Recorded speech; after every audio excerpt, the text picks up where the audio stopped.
தனியார் நிறுவனத்தின் மூலிகை பிரிவான புதிய கிரீன் கடல் என்னும் குழந்தைகளுக்கான பராமரிப்பு பொருட்கள் அறிமுக விழா சென்னை வடபழனியில் உள்ள தனியார் விடுதியில் நடைபெற்றது.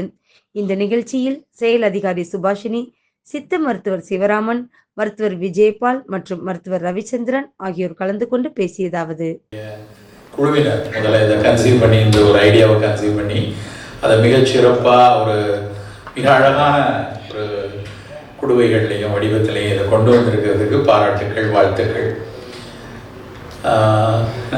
எனக்கு பார்த்தோன்னே என்ன பேசணும்னு தோணுச்சுன்னா, கிரீன் கடல்ங்கிற நேம், இந்த உலகம் தொலைத்த ரெண்டு விஷயம் பச்சையும் அரவணைப்பும் தான்.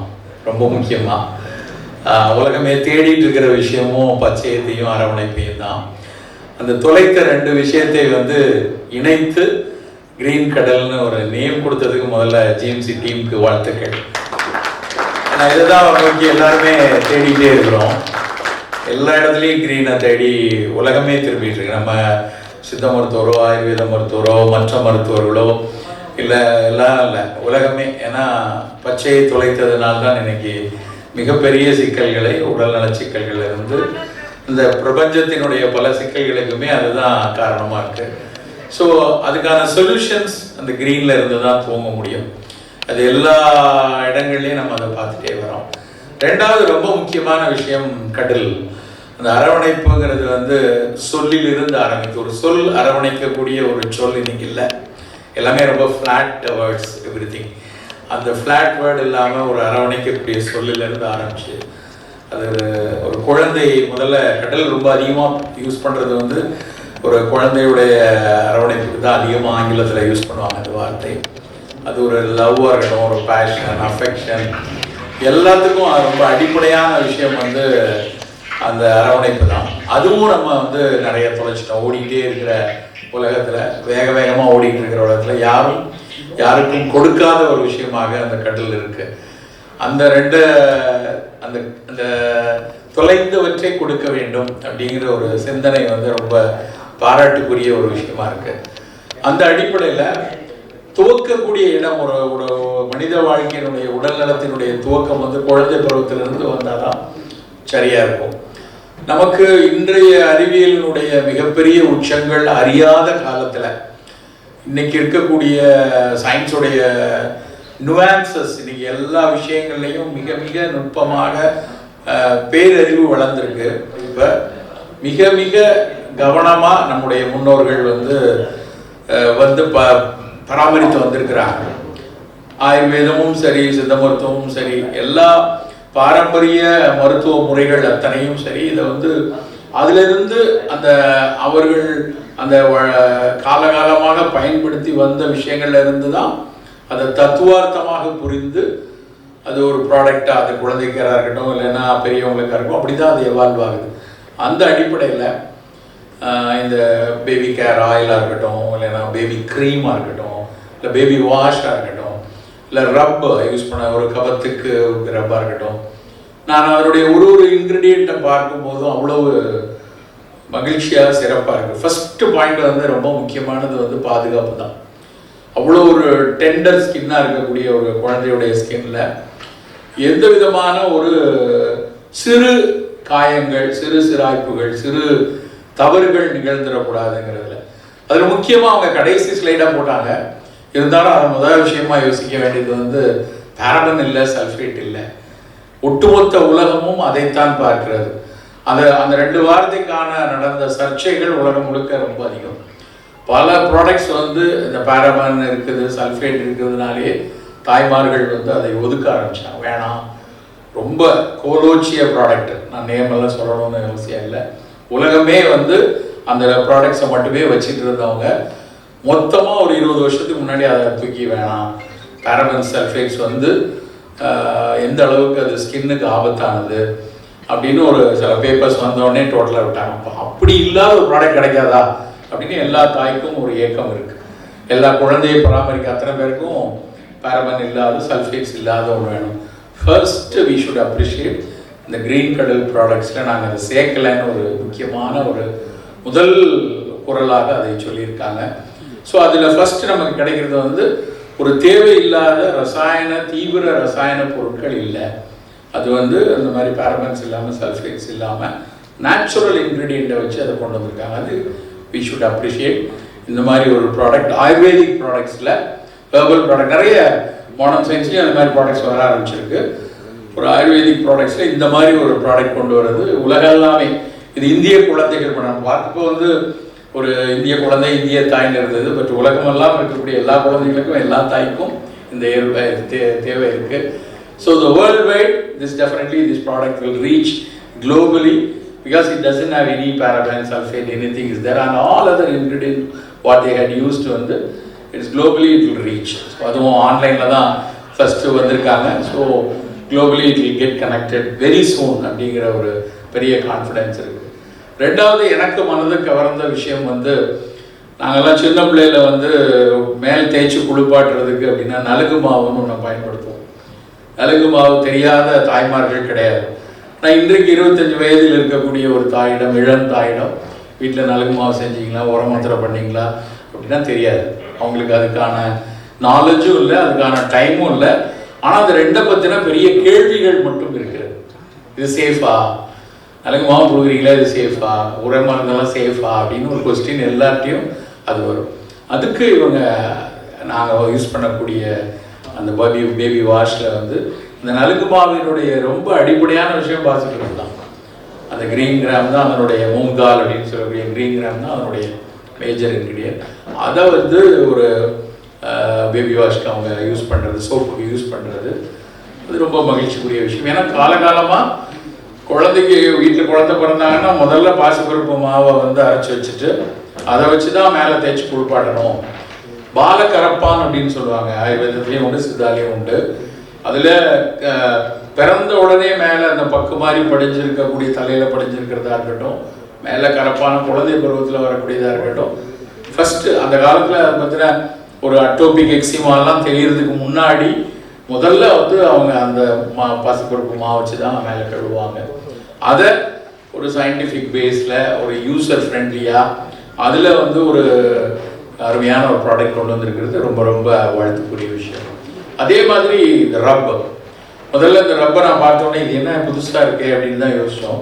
ஆனால் எல்லாரும் எதிர்பார்க்கிற ஒரு விஷயம் இது. ஏன்னா உள்ள ஒரு மருந்தை கொடுக்கறதுக்கு முன்னாடி அதுக்கு முன்னாடி ஒரு இமீடியட்டாக ஒரு டீகன்ஜஸ்டண்ட்டாக ஒரு கன்ஜஷனை குறைக்கிறதுக்கு அதனுடைய வாலட்டைல், அதில் இருக்கக்கூடிய வாலட்டைல் கண்டென்ட்ல அந்த ரப்பில் சேர்ந்துருக்கக்கூடிய எல்லா பொருட்களுடைய அந்த வாலட்டைல் கண்டென்ட் பார்த்தீங்கன்னா அது ஒரு இமீடியட்டாக கன்ஜஷனை குறைக்கிறதுக்கு ஒரு எக்ஸ்டர்னல் ரப்பா ஒரு அருமையான ஒரு மருந்தை எடுத்துகிட்டு வந்திருக்காங்க. இது எல்லாத்த விட முக்கியமானது பேபி ஆயில், மசாஜ் ஆயில். இது வந்து காலகாலமாக நம்ம ஊரில் இருந்த பழக்கம். நம்ம ரொம்ப நெடுங்காலமாக எனக்கு தெரியும், நான் சிறு பிள்ளையாக இருக்கும்போது அப்போது நான் பார்த்த ரொம்ப குட்டியோண்டு குழந்தைகளை பாட்டிமார்கள் வந்து ஒரு மசாஜ் கொடுக்குறத ஒரு சின்ன சர்ச்சை வந்தது. நான் சொல்கிறது 75ஸில் 75-80ல் இப்படி ஆயில் மசாஜ்லாம் கொடுக்கலாமா அப்படின்னப்ப I still remember one paper. Doctor Vijayapal சாருடைய very close friend late doctor Thirunarayanan, he only shared one paper to me. Baby oil massage வந்து எந்த அளவுக்கு குழந்தைகளுடைய உடல் நலத்துக்கு, அதாவது ஸ்பெசிஃபிக்காக இன்னும் எனக்கு ஸ்டில் ரிமெம்பர் 35 years பிஃபோர், ஒரு நாள் 2 நாளில் 30 வருஷம் முன்னாடி, ஏன்னா நாங்கள் பல இடத்துல ஒரு எவிடன்ஸாக அதை காமிச்சிட்டு இருப்போம். அந்த பேபி மசாஜ் ஆயில் பண்ணும்போது உடம்புக்கு நல்லது செய்கிற பல சுரப்புகள் உடம்புல கொடுக்குது அப்படின்னு ஒரு மிட்வைஃப்ஸ் அண்ட் நர்சிங் பண்ணக்கூடிய பிரிட்டிஷில் இருக்கக்கூடிய ஒரு மிட்வைஃப்ஸ் அவங்க பண்ணி ஸ்டடி பண்ண ஒரு பேப்பர். அந்த காலத்தில் அது வந்து 30 years பிஃபோர் பப்ளிஷ் ஆச்சு.